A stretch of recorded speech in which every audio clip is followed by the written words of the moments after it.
अस्सलाम वालेकुम।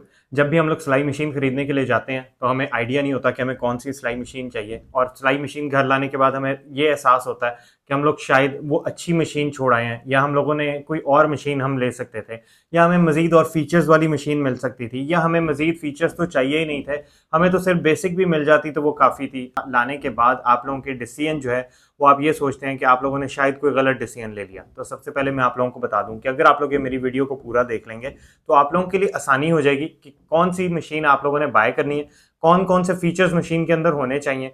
सबसे मेन चीज़ कि आप लोगों के साथ कभी भी धोखा ना हो, आपने मशीन खरीदने से पहले क्या क्या चीज़ें मशीन की चेक करनी है, तभी आपने मशीन को बाय करना है। सबसे पहले मैं आप लोगों को बता दूं कि रमज़ान के अंदर ज़ुहैब सिलाई मशीन के ऊपर एक बेस्ट ऑफर चल रही है इस टाइम पे, जिसका मुझे बहुत ही ज़बरदस्त रिस्पांस आ रहा है आप लोगों की तरफ से। अल्हम्दुलिल्लाह अल्हम्दुलिल्लाह। मैंने अपनी बहनों को, अपनी माओ को ईदी देना शुरू की है इस रमज़ान के अंदर। ईद से पहले आप लोगों को जो मैं ईदी दे रहा हूँ उसकी अगर आप लोग मुझे वीडियोस बनाकर भेजते हैं तो उसके ऊपर हम लोग ईद के बाद एक बैलेटिंग भी करेंगे, जिसके ऊपर आप लोगों के सिलाई मशीन इनाम के तौर पर निकाली जाएगी। और मैं लाइव आके करूंगा, मतलब वीडियो के अंदर आके आप लोगों के सामने आके वीडियोस बनाऊंगा और उसके अंदर आप लोगों को बताऊंगा। करना आप लोगों ने ऐसे है कि हमारे से अगर आप लोगों ने रमजान के महीने में सिलाई मशीन खरीदी है ना, तो आप लोगों को लाइमलाइट का एक गिफ्ट दिया जा रहा है, जिसको आप स्टिच करें, उसके ऊपर अच्छी सी वीडियो बनाएं और हमारी ही मशीन के ऊपर वीडियो बना के हमें आप शेयर करें, जिसकी video one of the best होगी। हम लोग इंशाल्लाह इंशाल्लाह उनको मशीन गिफ्ट करेंगे। हो सकता है कि जो जो लोग हमें वीडियोस भेजें उनको मजीद और सिलाई मशीन से रिलेटेड या इस किस्म के कोई से भी और भी गिफ्ट्स भेजे जा सकते हैं। तो आप लोगों ने देर नहीं करनी, जल्दी से मशीन बाय करनी है रमजान के महीने में। So back to the topic, अभी चलते हैं, मैं आप लोगों को बताता हूँ की पॉइंट्स क्या क्या हैं जो आप लोगों ने ख्याल करने हैं। मशीन की कंडीशन देखने, मशीन की कंडीशन देखने के बाद जैसा कि आपके सामने इस टाइम पे मशीन पड़ी है, इसकी आपने देखनी है कि जो बेड साइज है, इसका बेस जो है इसकी, वहां पे कोई भी इसके पेंट के निशान ना हो, रीपेंट ना हुई हो, या उसके ऊपर बहुत ज़्यादा स्क्रैचेस ना हो, क्योंकि वो बहुत ज़्यादा यूज्ड मशीन होती है। ठीक है, उसके बाद आपने उस मशीन का बगैर शर्माए कह देना शॉपकीपर को, मुझे इसका बॉबिन केस चेक करवा दें। बॉबिन केस के ऊपर अगर निडल्स वगैरह लगी होंगी, निडल प्लेट के बिल्कुल नीचे होता है, मैं आप लोगों को बता दूं, तो भी आप लोगों को प्रॉब्लम हो सकती है, क्योंकि वो ऑलरेडी किसी ने उसको इस हिसाब से यूज़ किया हुआ है जिसको सिलाई मशीन यूज़ नहीं करनी आती थी। तो आपको वहां जाके, घर जाके इस किस्म की प्रॉब्लम्स फेस करनी पड़ेंगी। सेकंड चीज़, आपने निडल प्लेट को चेक करना है। निडल प्लेट के ऊपर जहां से सुई ऊपर और नीचे, अंदर और बाहर जाती है, वहां पर निडल्स हिट नहीं हुई होनी चाहिए। निडल प्लेट बिल्कुल क्लियर होनी चाहिए। ये कुछ रीजंस हैं जिसकी वजह से अल्हम्दुलिल्लाह ज़ुहैब मशीन्स आज one of the best swing machines Pakistan में दे रहा है। यही रीजंस हैं, जब हम मशीन्स को बाय भी करते हैं तो थोड़ी सी सस्ती प्राइस पे भी हमें मशीन्स मिल रही होती हैं, लेकिन मैं अपने क्लाइंट और अपने कस्टमर्स के लिए वो मशीन्स को बाय नहीं करता हूँ कि कस्टमर्स को अच्छी चीज़ दी जाए। नो प्रॉब्लम, अगर 1000-2000 रुपए के डिफरेंस अगर आ भी जाता है तो कोई बात नहीं, लेकिन कस्टमर को वन ऑफ द बेस्ट चीज़ दी जाए।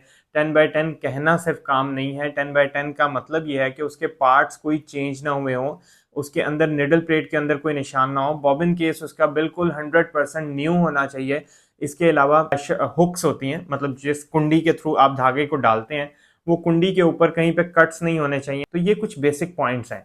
आपने शॉप पे जाके ये डिसाइड करना है कि आपको सबसे पहले स्टिचेस कितने चाहिए आपकी मशीन में। ज़्यादातर सिर्फ सादा सिलाई आती हैं, या इसके अलावा 10 बेसिक स्टिचेस वाली मशीन आती हैं, या इसके अलावा मल्टीपल स्टिचेस वाली मशीन आती हैं। उसके अंदर 40 स्टिचेस भी हो सकते हैं, 60 भी हो सकते हैं, 100 भी हो सकते हैं। ये तमाम तर फीचर्स वाली आपको स्विंग मशीन मिल सकती हैं।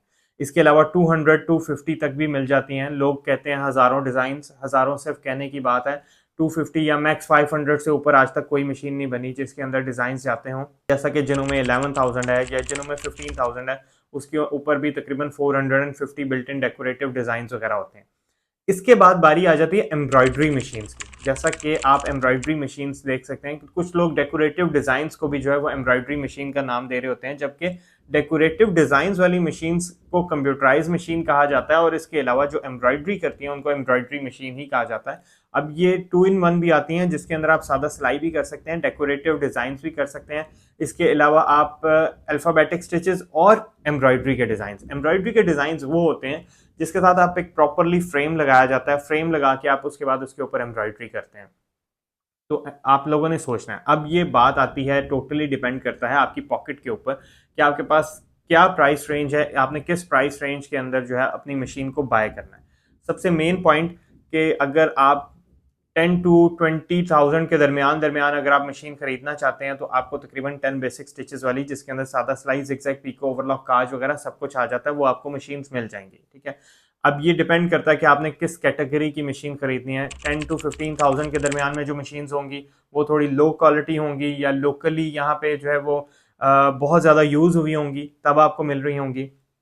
16-17,000 से अबव जो मॉडल्स होंगे उनकी प्राइस आपको इस वजह से अच्छी मिल रही होगी, इस वजह से आपको ज़्यादा मिल रही होगी क्योंकि वो मशीन्स की कंडीशन बिल्कुल नीट एंड क्लीन होगी, जापान की यूज़ होंगी और मशीन्स के अंदर किसी भी लिहाज से कोई फॉल्ट नहीं होगा, कोई उसके अंदर पार्ट्स वगैरह चेंज नहीं किए गए होंगे। उसके अलावा डेकोरेटिव डिज़ाइन की जहाँ बात आ जाती है तो वो 20,000 से लेके आपको 35,000 की रेंज के अंदर एक अच्छी मशीन मिल जाती है। 35,000 से लेके ऑनवर्ड्स आगे आपको 2,50,000 तक जो है या 3 लाख तक अच्छी एम्ब्रॉयडरी की मशीन्स मिल जाती हैं, जिसके अंदर आप अपने लैपटॉप से या कंप्यूटर से डिज़ाइंस को ट्रांसफ़र कर सकते हैं या इवन मोबाइल के साथ भी डिज़ाइंस को ट्रांसफ़र कर सकते हैं और एक एम्ब्रॉयडरी का डिज़ाइन बना सकते हैं। इसके अलावा लोकली भी हमारे पाकिस्तान में काफ़ी सारे ऐसे डिज़ाइनर भाई बैठे हैं जो आपको डिज़ाइंस जो हैं आपका अपना कस्टमाइज डिज़ाइन बनाकर दे सकते हैं। जैसा कि हम लोग अक्सर लोगोज़ वगैरह एम्ब्रॉयडरी करना चाहते हैं या स्कूल के कुछ बैजेस होते हैं, डिफरेंट ब्रांड्स के लोगोज़ होते हैं, वो हम लोग अपनी शर्ट्स के ऊपर एम्ब्रॉयड करना चाहते हैं और हम लोग ये चाहते हैं कि वो मशीन जो है हमारे लिए काम आ सके, तो उससे रिलेटेड भी मेरी बहुत सारी वीडियोस इसी चैनल के ऊपर लगी हुई हैं। तो मशीन के अंदर स्टिच लेंथ और विड्थ का होना बहुत ज़रूरी है। अब ये आपके ऊपर डिपेंड करता है कि आप ओल्ड स्कूल से बिलोंग करते हैं, लाइक एनालॉग के साथ आपको जस्ट एक डायल मिल जाए, उस डायल के थ्रू जो है स्टिच की लेंथ और विड्थ को चेंज कर दें, या आप क्लिक बटन के थ्रू जो है उसके स्टिच की लेंथ या विड्थ को चेंज किया जा सके। इसके बाद बारी आ जाती है ऑटो थ्रेडिंग की। समटाइम हमारी जो है वो नज़दीक की नज़र कमज़ोर होती है, तो उसके लिए ऑटोमेटिक थ्रेडिंग जो है वो काफ़ी हेल्पफुल साबित होती है, बट डिपेंड करता है कि आप उसको अच्छे तरीके से समझ के इस्तेमाल करें। अदरवाइज़ वो पिन बहुत ही नाजुक होती है, जिसकी वजह से मशीन की पिन हम खुद से डैमेज कर लेते हैं और उसके बाद ऑटो थ्रेडर हमारा जो है वो ख़राब हो जाता है।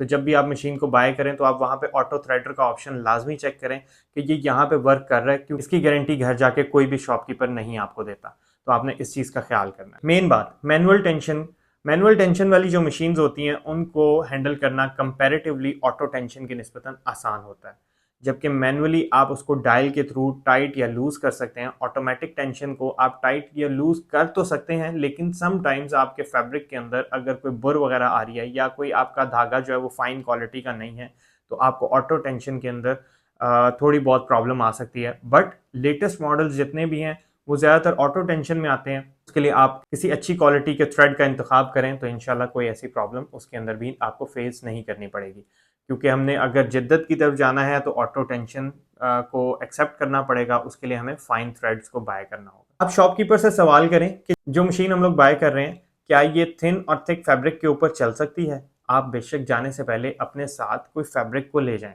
मतलब कोई डेनिम का छोटा सा एक पीस ले जाएं, सिल्क या शिफॉन का ले जाएं, मतलब आप उसके ऊपर हल्का फुल्की स्टिचिंग करके देख सकते हैं कि ये मशीन जो है वो इसके ऊपर इजीली काम कर लेगी या नहीं। नो वरीज, आप वहाँ पर शॉप पे जाएं, अब उनसे कंप्लीट डेमो लें, उसके बाद आप उन्हें कहें कि मुझे आप 5 मिनट के लिए मशीन साइड पे रख दें, मैं खुद इसको चला कर देख लूँ और मशीन आपको पसंद आ जाए तो आप मशीन को बाय कर लें। क्योंकि जब आपने शॉप पे ही मशीन को अपने हाथों से चला कर देख लिया होगा तो आपके लिए बहुत आसानी होगी ये समझने के लिए कि ये मशीन आपको सूटेबल है या नहीं है। स्विंग मशीन की स्पीड कितनी होनी चाहिए?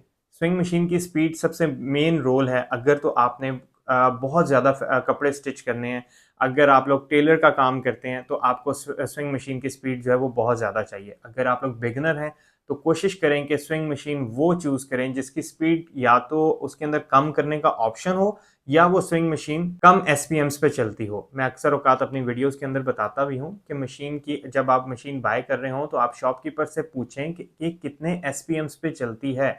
अगर तो शॉपकीपर ने कम्प्लीटली स्टडी किया होगा उस मशीन से रिलेटेड तो वो आपको बताएगा।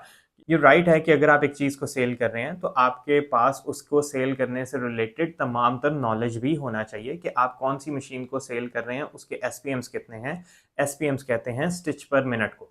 तो स्टिच पर मिनट कितने हैं उस मशीन के? कुछ मशीन्स के 650 स्टिच पर मिनट से स्टार्ट होते हैं और ऑनवर्ड्स आगे 1500 से 1600 स्टिच पर मिनट तक जाते हैं। हमारी नॉर्मल जो काली सिलाई मशीन है जिसको हम हाथ के साथ चलाते हैं, अक्सर औकात हम उससे मोटर भी लगा लेते हैं, तो उसके तकरीबन 1000 एसपीएम्स के करीब करीब होते हैं।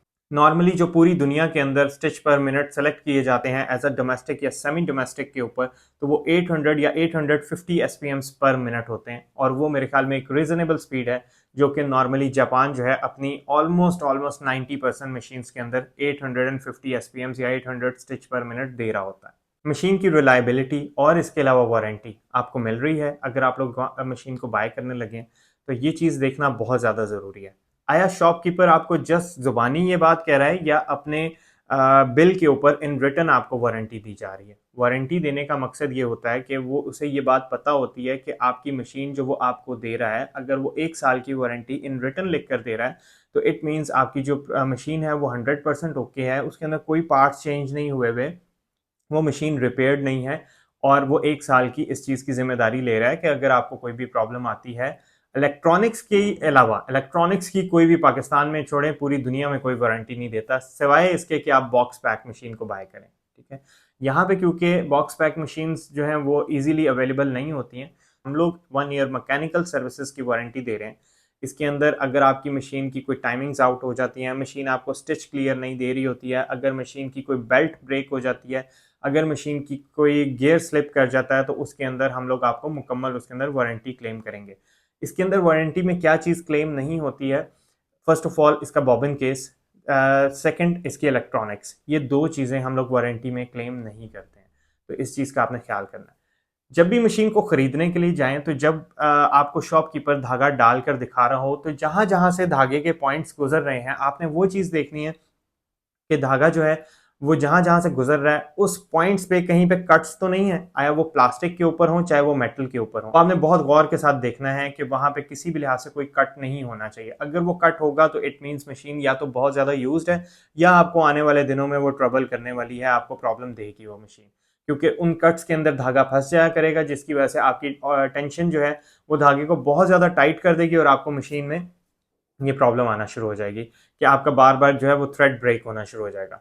तो एंड पे बात करूंगा कस्टमर सपोर्ट की, तो अल्हम्दुलिल्लाह कस्टमर सपोर्ट में तो अल्हम्दुलिल्लाह मैं अपने मुंह से नहीं कहता हूं, आप जाके हमारे रिव्यूज देख सकते हैं, ज़ुहैब मशीन्स के कस्टमर के रिव्यूज हैं हमारे बारे में कि हमारी आफ्टर सेल सर्विसेज कैसी है, हमारा स्टाफ कैसा है, मैं खुद कैसा हूं। अल्हम्दुलिल्लाह इस नाम को बनाने में मैंने बहुत मेहनत की है, आप लोगों का साथ था अल्हम्दुलिल्लाह जो इस मुकाम तक पहुंचा हूं। मुझे दुआओं में ज़रूर याद रखिएगा। अगर ये वीडियो पसंद आई है तो चैनल को ज़रूर सब्सक्राइब कर दीजिएगा, और जल्दी से ऑर्डर करवा दें ज़ुहैब मशीन्स के नीचे दिए गए नंबर के ऊपर। अल्हम्दुलिल्लाह आपके ट्रस्ट को ठेस नहीं पहुंचाई जाएगी। अगर आप लोग एडवांस पेमेंट भी करवाते हैं तो बेफिक्र होकर करवाइएगा। अल्हम्दुलिल्लाह हम लोग पिछले 12 से 13 साल से ज़ुहैब मशीन्स यहाँ पे एक ही जगह पे एक ही नंबर के साथ काम कर रहा है। पाकिस्तान में कहीं पे भी ट्रस्ट करके अल्हम्दुलिल्लाह ज़ुहैब मशीन से आप लोग कोई भी स्विंग मशीन अपने घर बैठे मंगवा सकते हैं via courier services. Thank you जी, अल्लाह हाफिज़।